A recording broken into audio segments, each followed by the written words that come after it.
继续来看新北市邦桥监理站早起开放着电动机车的这个车牌竞标，这批车牌拢是 EMY 来开头的 ，EMY Amy 拄啊好是查囡仔定定会号的英文名。监理站预测会有民众为着争人来抢标这的车牌。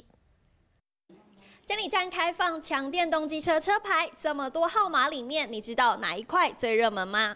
这批车牌拢是 M 开头，起标价小是2000块，都是女性时常用的英文名。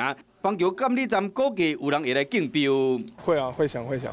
会想要，因为更好记啊，名字也对了嘛，然后最好是还他的生日，这样更好。不会浪费钱，因为它只是一台车而已啊。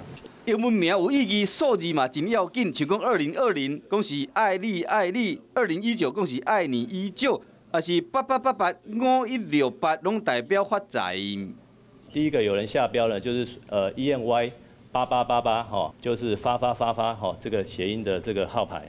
邦桥监理站电动车牌，去年上盖悬标到15000块，号码是 EMQ8888。一般奥多麦车牌，佫捌标到10万块。